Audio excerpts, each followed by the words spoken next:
Voilà, bonjour à tous. Je vous fais une introduction rapide car j'avais oublié d'en filmer une tout simplement. J'ai fait une petite vidéo qui présente quelques détails de modification extérieure, d'amélioration esthétique en fait, tout simplement extérieure de la voiture que je vais vous montrer en détail du coup dans cette vidéo. Voilà, c'est une vidéo sans prétention en attendant la vraie vidéo de présentation de la voiture qui sera faite, mais j'attends pour le coup que ma voiture soit plus ou moins terminée et il y a encore du travail à faire dessus. Donc voilà, c'est juste pour faire patienter parce que je profitais un peu d'avoir un peu de soleil et en plus ça la voiture est assez propre. Je l'avais nettoyée en vitesse. La vidéo est sans prétention mais j'espère qu'elle vous plaira. Tout ce que je vais vous présenter, je vais le mettre dans la description, voilà, si ça peut intéresser certaines personnes. Voilà, petite interlude, il y a eu quelques rayons de soleil et la température a un peu monté ici au début d'après-midi. Donc j'ai nettoyé la voiture, je pouvais vraiment pas m'en empêcher. Je vais en profiter pour vous montrer les quelques détails noirs que j'ai fait sur la voiture. Je ne sais pas si ça rendra bien à la caméra. Donc il y avait pour commencer, j'ai fait le cerclage de trappe à essence en noir. Les vis qui maintiennent les copes latérales sont noires. J'ai installé ce pare-gravillon qui est noir aussi. Les logos de jantes, je les ai passés en noir et doré. Et les étriers sont dorés désormais. Pour vous, voilà, les étriers, si ça vous intéresse, je les ai peints avec une, enfin je les ai peints, oui c'est ça, avec un kit Foliatech. Alors, j'ai viré le logo du Club Lotus Belgique que j'avais ici. Bon, tant pis pour eux, hein. Et à la place, j'ai installé ce logo. Alors, ce sont les initiales. Pardon, de Colin Chapman, si vous vous demandez. C'est Bruce Colin Anthony Chapman, je crois. Ça rend vraiment bien en doré comme ça. Donc peut-être que les étriers, on les voit mieux comme ça. Bon, ils sont un peu sales, mais la peinture est toute neuve dessus et la saleté perle dessus. Donc ça s'enlève vraiment très facilement. Et ça rend beaucoup mieux, hein. Pareil ici. Vous voyez, j'ai passé les vis de lamelles, je sais plus comment ça s'appelle, ce sont les couvres niveau en fait. Il y a ici le niveau de liquide de frein, là le lave-glace.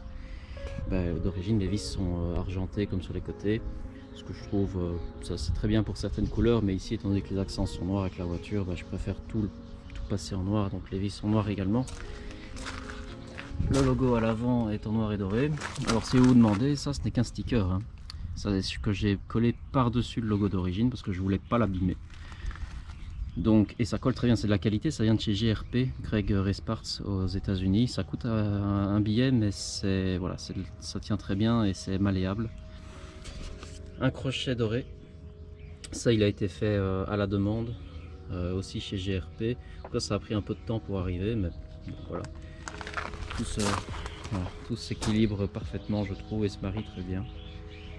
Et voilà, ça, avec l'intérieur désormais, on voit que la planche est noire. Donc forcément, ça commence à ressembler à quelque chose. Et alors ici, je n'ai pas installé le même logo que de l'autre côté parce que j'aime bien le côté dépareillé justement. Et ici, je voulais un logo Lotus, tout simplement, voilà. Alors, si vous demandez, ça peut déranger certains. Je ne l'ai pas choisi de les centrer par rapport au clignotant parce que je trouve qu'alors ils auraient été trop sur la droite de l'aile, et je préfère qu'ils soient un peu plus avancés. Ça va plus dans le prolongement de la forme de la voiture. Les petits logos ici, Lotus Sports que j'avais fait installer à l'époque quand j'avais acheté la voiture, bon, ils vont peut-être dégager, je sais pas encore, mais bon voilà, ils sont jaunes et gris, alors ça se voit pas, hein, c'est pas ça, mais bon, c'est pas dit que cela reste. Donc vous voyez ici, même chose, ça rend vraiment super bien, hein, tous les détails noirs comme ça, c'est vraiment beau. Alors je vais vous montrer vite fait l'intérieur. Bon, l'intérieur lui il est sale, voilà. Première chose, vous voyez ça, donc à l'origine c'est gris, hein, on peut voir qu'il y a un petit peu de gris. C'est un petit covering autocollant qui est posé dessus et qui est fait de la même matière que ceci. Et voilà, ça coûte 2 € à peine, et comme ça voilà, ça efface Visuellement, ça efface ce côté gris comme un point au milieu de la gueule, voilà, disons-le. Et quitte à acheter de la visserie noire, je vous avais dit que j'étais pas sûr pour ici, parce que ça fait gris sur noir, donc le contraste est beau. Cependant, sur les portes, ça ferait gris sur gris, et donc j'ai préféré ça, les passer en noir, également. Et ça rend vraiment bien, je trouve. Je m'attendais pas à ce que le résultat soit si bon, et sincèrement, je suis vraiment content. Ceci, le petit cerclage gris, j'aimerais bien le passer en noir aussi. Évidemment, ça ne se trouve pas en noir et j'ai pas envie de le peindre. Mais j'aimerais bien récupérer une chute de covering noir mat. Voilà, je démonte cette pièce, je le recouvre, puis je le remonte tel quel, et histoire que ce soit cohérent avec le reste. Donc voilà, ça c'était voilà une petite vue de l'intérieur encore. L'intérieur qui est sale, encore une fois, et il faudra que je le nettoie aussi, mais bon, voilà, c'est pas... ça, ce n'est pas très grave. Ah oui, j'oubliais dans la vidéo, je le rajoute ici. La poignée de frein à main qui est argentée, j'aimerais bien aussi la passer en noir, voilà, pour ça avec le reste. Voilà, salut. Tant que j'y suis, je vais vite vous montrer l'arrière parce que j'ai aussi du coup modifié un peu l'arrière. J'ai juste masqué mes plaques. Donc le logo aussi ici a été passé en noir. Alors si vous voyez peut-être encore une saleté ou l'autre sur la voiture, c'est rien, c'est juste que je l'ai nettoyé un peu en vitesse, je dois dire. Voilà, il y a un petit truc qui traîne là. Et là, ça rend vraiment superbement. Alors, si je l'ai passé en noir, alors pour le moment, ça rend très bien en tant que tel, mais il y a quelque chose qui jure. Ça jure avec les phares. Alors moi, j'ai un modèle de Lotus Exige S2 2005. Les connaisseurs diront, enfin comprendront tout de suite que mes phares ne sont pas d'origine. Normalement, ma voiture devait être fournie avec des feux halogènes, les bons vieux feux qui sont par ailleurs les mêmes que sur une 430, F430 et sur un tas d'autres Ferrari. Un propriétaire précédent, je ne sais pas lequel, a fait installer ces feux là qui sont des modèles phase 2, qui sont les modèles Lotus phase 2 qui sont encore fabriqués aujourd'hui sur les dernières Cup, etc. Enfin qui étaient fabriqués aujourd'hui. Donc voilà, c'est les tout derniers feux. Chez Lotus, il y a eu que 2 générations de toute façon dans les Elise Exige de feu. Et ces phares sont très beaux parce que c'est des phares à LED et ils sont bien plus modernes que les feux d'origine. Cependant, ben voilà, moi ça jure avec mon logo noir parce que ici on a les centres de phares qui eux sont clairs. Évidemment, ça va être modifié ça aussi. Je vais acheter d'autres feux et encore une fois, les connaisseurs savent de quoi je parle étant donné qu'il n'y a pas 36 solutions quand on veut changer des feux sur les Lotus. Ben, la seule solution finalement c'est GRP, Gregory Sparks. Mais ces phares sont putain introuvables parce qu'il a des problèmes de fournisseur pour le moment pour obtenir des lentilles. Et pour le moment il ne les produit pas. Après ce n'est que reporté, mais tous les jours je suis dessus. Tous les jours je suis sur le site, tous les jours je rafraîchis la page et je veux être le premier dessus. Et je me fous du prix, je me fous des délais, je me fous de tout, je les veux ces phares, ils m'obsèdent. Parce que quand je les aurai, mon Dieu, je vais essayer de vous mettre une photo du résultat de ces phares.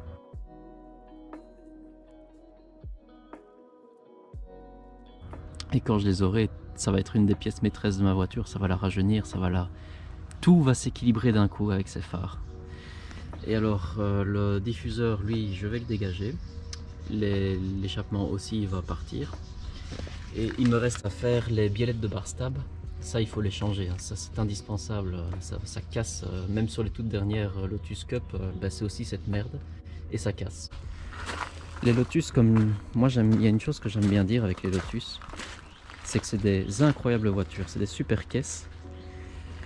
Mais ça implique qu'il faut les terminer soi-même parce que d'origine elles sont pas fiables pour le circuit, en tout cas ces modèles là avec le moteur 2ZZ. Voilà, d'origine c'est pas très adapté, c'est à dire que tout le budget est passé dans le châssis et dans la carrosserie et puis après il n'y avait plus rien. Je veux dire, d'origine on a un radiateur en plastique, même sur les Cup 430 c'était un radiateur en plastique, il faut le savoir. Et donc forcément avec les années la corrosion, enfin comment dire ça s'oxyde, ça finit par s'effriter et ça casse. Et ça balance de la flotte brûlante sur le pare-brise. Alors imaginez si ça arrive sur un circuit, c'est la mort. Ça c'est pas tout, hein. Il n'y a même pas de durite aviation d'origine. Bon ça c'est un détail mais il vaut mieux en mettre. Sur les moteurs comme ça 2ZZ, il n'y a pas de carter cloisonné, donc il faut en mettre un Moroso de préférence, hein, c'est les meilleurs. Qu'est-ce qu'il y a d'autre? Bah, l'échappement est un échappement jetable, ce n'est rien d'autre qu'une marmite en acier, pareil pour le catalyseur. Alors celle-ci est toujours catalysée, mais ça pèse une tonne et ça bouffe une partie des performances du moteur, donc idéalement, on va pas se mentir, il faudrait le virer, parce qu'en plus de ça, les catalyseurs de ces voitures sont très fragiles et ils se cassent tout simplement. Si vous faites un peu de piste avec la chaleur, vous allez le défoncer, votre catalyseur. Et c'est 700 €, donc voilà, à vous de voir. Mais c'est pas tout. Donc, comme je disais, il y avait les biellettes de Barstab qui sont en papier mâché, hein. Et encore aujourd'hui, vous achetez une Elise, une Cup 250, c'est aussi ces biellettes là qui peuvent casser après 10 000 km, c'est déjà arrivé. Un type, il achète sa caisse, elle est toute neuve, il fait une malheureuse sortie circuit où il roule même pas comme un fou et ça casse. Mais en fait, c'est parce que si ça casse sur ces modèles là, c'est parce que les accélérations et les contraintes latérales sont énormes, étant donné que ce sont des pneus slick et pas des pneus route, et donc les appuis ne sont pas les mêmes et les contraintes ne sont pas les mêmes, sauf que ce sont les mêmes biellettes pour n'importe quel modèle, et bah du coup ça va pas. Donc voilà, il faut mettre des modèles renforcés avec une barre anti-rapprochement, ça c'est le top du top. L'échappement avec la sortie qui sort par dessous le diffuseur, d'un point de vue thermique, c'est une super solution parce que la chaleur est en bas. Mais d'un point de vue flux des gaz, c'est pas forcément le mieux. Moi je pense que le mieux c'est d'avoir un pot qui sort sur le côté. Comme ça comment dire, les gaz ils sortent ici, ils passent par le catalyseur et puis ils ressortent tout droit. Et on a un meilleur écoulement des gaz et donc potentiellement de meilleures performances. Et aussi, plutôt que de mettre, vous avez vu hein, sur la vidéo, ce vieux pare-chaleur immonde en aluminium ou je ne sais plus quoi, il vaut mieux mettre de la gaine thermique. Et ne pas lésiner avec ça, parce que la gaine thermique forcément isole l'extérieur de la chaleur, mais aussi avec la chaleur, un échappement évacue plus facilement les gaz, donc il faut maintenir de la chaleur aussi. Bon, tout ce que je dis ce sont des banalités, mais voilà, ce sont des petits mots que j'aime bien dire sur ces voitures qui sont tellement passionnantes et tellement attachantes, mais c'est vrai qu'il faut les connaître. Il faut les connaître, on peut pas... faut pas faire n'importe quoi parce qu'elles sont fragiles ces voitures. Une fois qu'on en prend soin et qu'on les a fiabilisées, c'est tout à fait bon. Celle-ci est entièrement fiabilisée d'ailleurs. Elle a le carter cloisonné, elle a un radiateur en aluminium. Voilà, elle a plein, elle a des suspensions Nitron, elle a plein de choses. Plein de choses. Il manque juste mes foutues biellettes de Barstab à l'arrière, quoi. Et ça, si vous faites de la piste, je vous conseille de pas trop jouer avec le feu, hein. Si vous faites de la piste, ben voilà, les trois choses à faire, c'est le radiateur, c'est le carter et c'est les biellettes à l'arrière. Et une fois que vous avez fait ça, vous avez une voiture qui sera plus recherchée que les autres, hein. On va pas se mentir, parce que c'est des choses que les acheteurs, etc., eux, ils regardent à ça. Et je suis pas du tout là pour parler de revente ou quoi que ce soit. Ma voiture, je compte absolument pas la revendre. Et je déteste parler de valeur d'investissement et toutes ces conneries parce que c'est de la branlette, c'est vraiment de la branlette. Et il y en a beaucoup qui devraient se taire à ce niveau-là parce que ça se sent que... Enfin bon bref, ils n'y connaissent rien. Voilà, bon, je suis peut-être un peu médisant, mais... Oui, ces voitures prennent un peu de valeur, mais vous n'allez pas faire un x2 avec une Exige S2 comme celle-là. Et même si vous avez des modèles un peu plus... Je vais pas dire de standing ou quoi, mais par exemple une Cup 250, bah, c'est le haut de gamme, hein, c'est le haut de gamme de l'Elise, c'est l'Elise la plus performante. Mais contrairement aux idées reçues, ce n'est pas une voiture rare.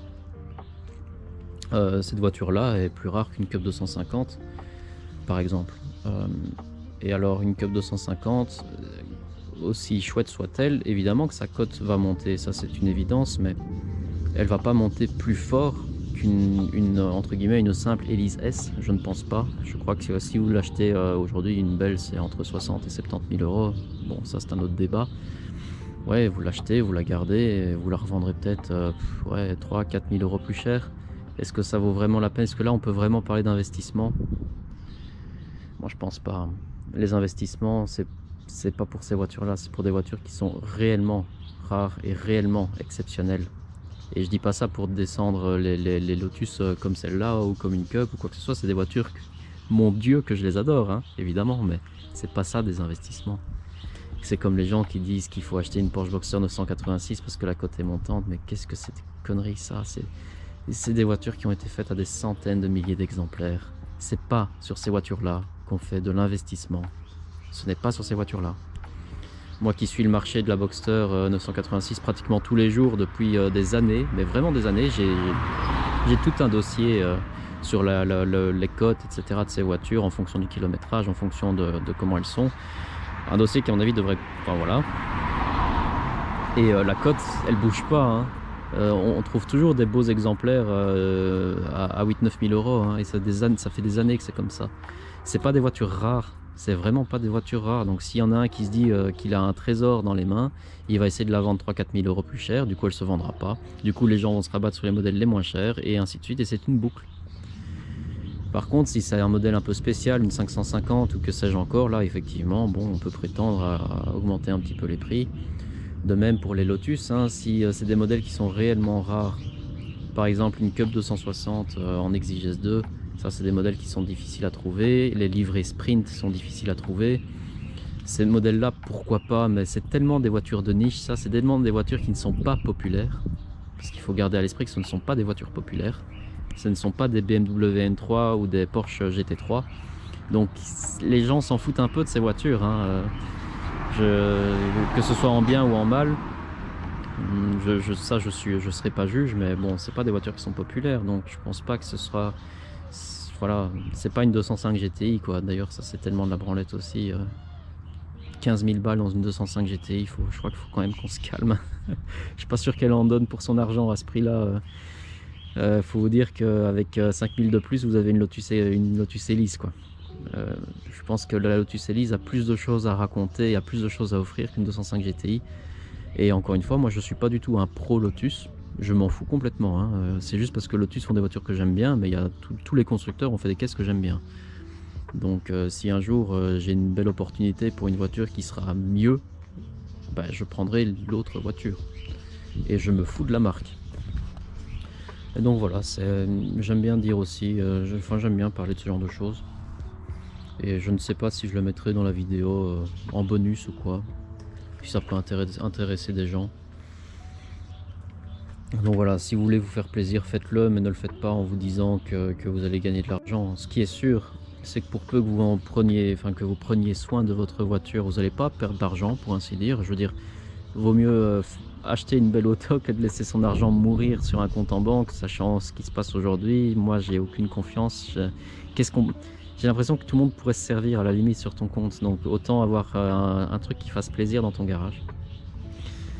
Et si un jour t'es dans la merde, ou même si un jour tu as envie de faire un projet ou quoi immobilier, bah, l'argent il est là, hein. Il n'y a qu'à revendre la voiture, elle se revendra rapidement de toute façon, hein. Les Lotus, c'est des voitures de niche, mais c'est des voitures qui malgré tout ne restent pas très très longtemps à la vente si elles sont propres. Donc voilà, c'est pour moi une chouette manière de profiter de ses sous sans trop se faire peur au niveau financier. Parce que, et même si vous voulez pas vous ruiner en faisant des track days, ou vous avez peur de ruiner la voiture en faisant des track days, et que vous voulez juste en profiter calmement chez vous et la sortir quand il fait beau, ce que je respecte et ce que je comprends, et ce que je respecte plutôt, bah, il n'y a pas de problème. Et là en plus de ça, l'usage ne va rien vous coûter, hein. Cette voiture, si on fait un usage strictement promenade le dimanche après-midi quand il fait beau, ça coûte absolument rien, hein. Vous n'êtes pas obligé de mettre des pneus slick, vous mettez des pneus route qui coûtent une centaine d'euros de moins, et ça va rien vous coûter en frein, et vous n'allez pas devoir vous emmerder à la fiabiliser au niveau d'un carter cloisonné par exemple, ou... Enfin voilà, après bon, acheter une Lotus Exige pour un usage promenade du dimanche après-midi, j'ai un peu de mal à comprendre. Mais si c'est dans le cas d'une Elise où vous aimez bien rouler un petit peu décapoté, etc., bah, c'est aussi ça l'usage qu'on en fait, hein, de ces voitures. Et bon, voilà, elles sont plus, comment dire, parce que j'aime bien que ces voitures-là, c'est que déjà elles sont terriblement atypiques. On n'est évidemment pas au niveau d'une TVR, hein, on s'entend bien, mais... Et elles sont pas aussi... Comment dire... Elles sont pas aussi contraignantes qu'on pourrait l'imaginer. Alors, bon, moi ma voiture, elle est fort réglée pour être contraignante, mais une Lotus Elise, que ce soit un moteur Rover, que ce soit un moteur Toyota, que ce soit la 111R avec le 2ZZ, donc le même moteur que celle-là, c'est pas des voitures qui sont contraignantes à l'usage commun, hein. Pour peu qu'on laisse les suspensions d'origine, les sièges ils sont fermes mais ils maintiennent très bien, et elles sont pas si inconfortables qu'elles en ont l'air. Le seul problème de ces voitures, c'est le bruit en fait. C'est pas le confort. Moi je le trouve plutôt... Ouais, c'est pas une Mercedes comme il y a là une classe C dans le fond, mais c'est pas des voitures qui sont très contraignantes au niveau du confort à mon sens. Le problème, c'est le bruit. C'est-à-dire si vous faites un peu d'autoroute avec, vous allez ressortir en fait à 120 sur l'autoroute, 120 compteur, donc on doit à peine être à 110, même pas vu le compteur. Ben, on a plus de 3000 tours et ça bourdonne et on a la tête comme un seau. Et alors ce qu'il faut savoir aussi, ça c'est assez comique, je l'ai appris que très récemment, les vitres électriques sont plus légères que les vitres manuelles. Voilà, donc ça c'est un petit... Comme ça, s'il y a quelqu'un qui vous emmerde un peu et qui dit ouais mais regarde la mienne elle a les vitres manuelles, vous lui direz que bah, déjà c'est plus chiant et de deux, bah, c'est plus lourd. De combien je sais pas, c'est vraiment de l'ordre de la blague à ce niveau là. De toute façon, chasser le poids sur les Lotus c'est très bien, mais encore une fois si on n'en a pas un usage en conséquence, je vois pas vraiment l'intérêt. Bah d'ailleurs je vous donne une astuce, si vous voulez gagner ne serait-ce que... Si vous voulez gagner 10 kg facilement sur votre voiture, n'importe qui peut le faire, et 10 kg sur ces niveaux de poids là c'est énorme, bah, vous virez la batterie, qui est une grosse batterie bleue à l'ancienne qui pèse 15 kg, et vous mettez pardon, une batterie légère à la place. Il y a plein de modèles qui existent, moi je ne l'ai pas encore fait. Excusez-moi, il y a un avion qui passe au loin. Moi j'ai pas encore changé la batterie, mais bon voilà, un jour je le ferai quand je me sentirai de le faire, et ce sera 10 kg de gagné encore facilement sur la voiture. Et en plus de ça, c'est 10 kg qui sont mal répartis, donc si on peut les enlever c'est très bien, parce qu'ils sont sur le côté, comment dire, le côté gauche dans le coffre, donc bien à l'arrière, alors que ce qu'il faut rappeler c'est qu'il y a quand même pratiquement 65% du poids qui est à l'arrière et 35 à l'avant, donc la répartition des masses c'est pas terrible. Donc si on peut virer du poids à l'arrière, bah, il faut pas hésiter. Et voilà, j'espère que ça vous aura plu. Je vous souhaite une bonne journée, une bonne soirée, et je vous dis à bientôt pour une prochaine vidéo.